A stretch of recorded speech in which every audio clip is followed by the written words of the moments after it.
Hi, my name is Bex Aaron, and I would like to welcome you to the very first annual Independence Day author blog, Insights from the Author, taking on a whole new dimension, and blah, blah, blah, blah, blah, blah.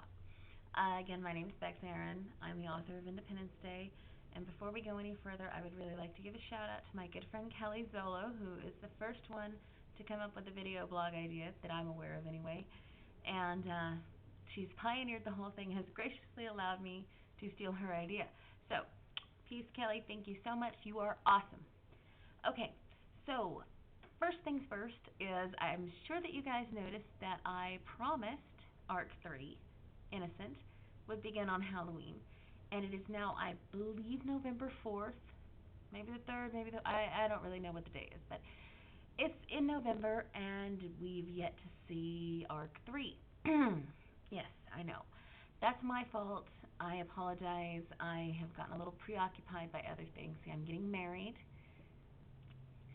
on Sunday, and I've been a little busy with wedding plans and all of that other stuff, and I've really tried to focus on it, but right now I just am incapable of focusing on anything creative right now. I'm sorry. But anyway, the point of the video is more to give you an idea of what you can expect when the third arc finally does premiere, and unfortunately I really can't give you a date on that, but hopefully it'll be really soon. Okay, the theme for the arc, first of all, the theme song for the arc is going to be Innocent by Our Lady Peace, and if you've not heard it, you really need to look it up. It really epitomizes the next 10 chapters, at least in my opinion. The theme of the arc is going to be broken people and how they got that way. A big focus is going to be explaining how Caleb Hennessy has become Lucas Brady and the road that's led him to Haven Park. Now, for the first 19 chapters, we sort of believed that Lucas was a weirdo, kind of drifted into town. We learned in the Christmas interlude that he came in on Christmas Day. Doesn't have any family, doesn't really have any friends, a drug dealer, skeevy sort of guy, and he took up with the very married Terry, and took her away from her upstanding husband Lance, and those two kind of fought about it, and then Lance ended up dead. Oops. Well, we really don't know a whole lot about Lucas, but we learned in chapter 19 that he's not really Lucas at all. The guy is, in fact, Caleb Albert Hennessy, a fugitive from Cheyenne. So in learning a little more about who he is, we're also going to learn about what has brought him to this place and how he can change his identity so flawlessly, because now he's not even Lucas anymore. Now he's going by Paul Robinson in the city of Casper with a captive Terry.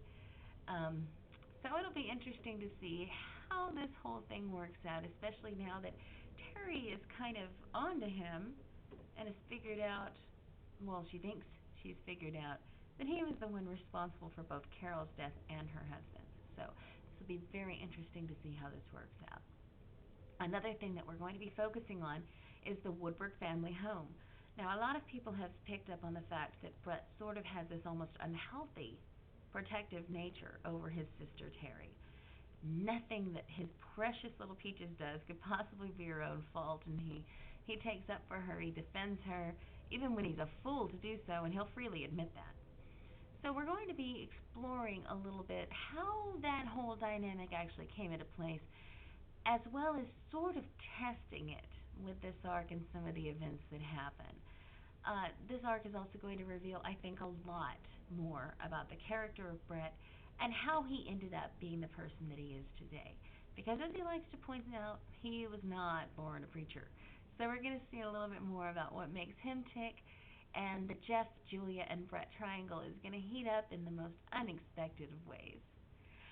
Also, Francine Blake. Now, Francine has sort of been a little bit of an enigma to you guys. I admit that. I've kind of written her semi-ambiguously. All we really know about her is what Evan has said about her. She was a beautiful woman, she loved children, she loved flowers, and she was so wonderful, and her life was just perfect, and happiness and flowers and daisies, until she fell off that boat. Or did she jump? Or was she pushed? See, we don't really know how that happened. To hear Evan tell it, it was a suicide, but there's still a lot of questions about what happened to Francine, including if it was a suicide, what would drive this seemingly perfect woman to do something like that. We're going to be introducing a character named Harold who's going to provide some really interesting insight onto what might have been going through Francine's mind when this sort of thing happened. So I think it's going to be really interesting for you guys to learn a little bit more about what's going on there. And I think the truth, when it all comes out, it's going to be something. It's really going to be something. I appreciate you guys hanging in there with me. I know that it's kind of crazy with me not producing a whole lot, and I do apologize for that. I'm terribly sorry. But the plus side is we now have a new extras page because I got a little bit angry at Facebook because they keep changing stuff. I hate that. If it's not broken, don't fix it. Anyway, so you can now find the Independence Day extras page on LiveJournal, and that's going to be Haven Park, all one word, .livejournal.com. You can find sneak preview chapter 21. You can find pretty much anything you need to know from the extras page. I am trying to import some of the content from the Facebook page onto the LiveJournal page. I think I'll continue to syndicate it for a little bit, and we may try to just generally phase out the Facebook page because honestly, Facebook just gets worse and worse, doesn't it? Anyway. Also, you can check out all of the chapters, all 20, the first 2 arcs, and all 3 interludes are all up, still there. If you haven't had a chance to catch up, this is your chance because I'm not going to be producing anything for a little bit. And you can do that by visiting the official Independence Day website, which is going to be at bit.ly/Haven-Park. And the hyphen, of course, would not be spelled out. That would be just a little dash thingy there. I've seen people actually try to write HYPAD. So I felt it necessary, even though I know you're all a lot smarter than that. But anyway, thank you so much for hanging in there with me.